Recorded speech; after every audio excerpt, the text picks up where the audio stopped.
Well, hello and welcome to our Bible devotional. We're currently going through the book of Ephesians. We're in Ephesians chapter 2, and I want to pick it up again at verse 14, going all the way through verse 18, where it says this: For he himself is our peace, who has made us both one, and has broken down in his flesh the dividing wall of hostility, by abolishing the law of commandments expressed in ordinances, that he might create in himself one new man in place of the two, so making peace, and might reconcile us both to God in one body through the cross, thereby killing the hostility. And he came and he preached peace to you who were far off, and peace to those who were near, for through him we both have access in one spirit to the Father. Again, I realize that there's some terminology, some references here, some context that might be difficult to follow. So let me just try to make sure I get to the main idea. Here's the main idea. Jesus tore down the wall of spiritual pride that separated us from healthy relationships with fellow Christians. There has been and continues to be this sense that there's differences in people, and that some people are spiritually superior.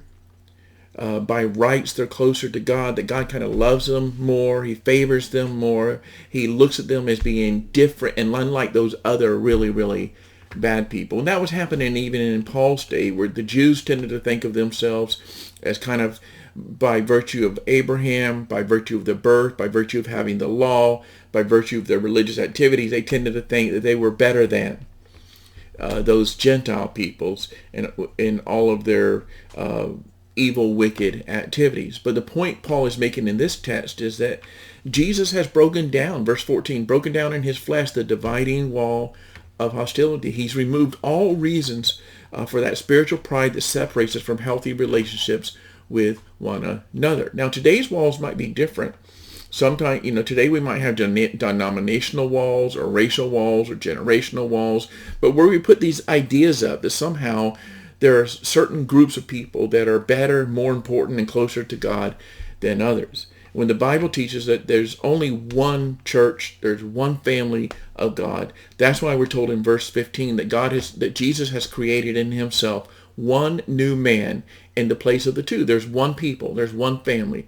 There's not certain denominations that are closer or less close to God. Everybody who's coming to God on the basis of the Jesus of the Bible, putting their hope and their trust in him, is part of the families. Now, we may use labels, we may use categories to separate people, but God does not. He only has one new people, one new man, one new family.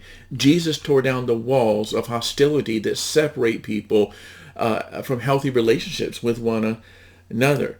And he reminds us of that in verse 16, where he tells us that all of us were reconciled, everybody, Jew, Gentile, big sinner, lesser sinners, all of us were reconciled through the cross of Jesus. Nobody was made right with God or become right with God on any other basis. We all come, there's level ground at the cross. We all come to God on the same terms, through the same way. That means that those who have been in church all their life, or those who never set foot in a church, young, old, black, white, knowledgeable, ignorant, we all need to be reconciled with God. And there's only one way to do that.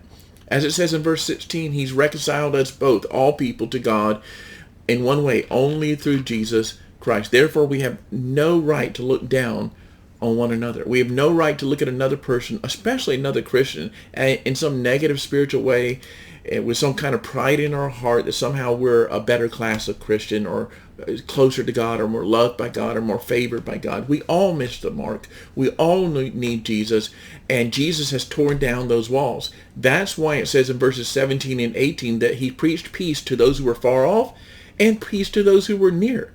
And that through Jesus, we all have access in one spirit to the Father, as it says in verse 18. So if you're ever tempted to think that somehow you're a little better than the Christian across the street or goes to another church, you need to lay that kind of thinking aside, because God has one family, and we're all sons and daughters through Jesus Christ. We all have access to him. We're all saved the same way. We're all reconciled the same way. We all need the same forgiveness and grace in our life. Hope you will think on these things. Have a blessed day.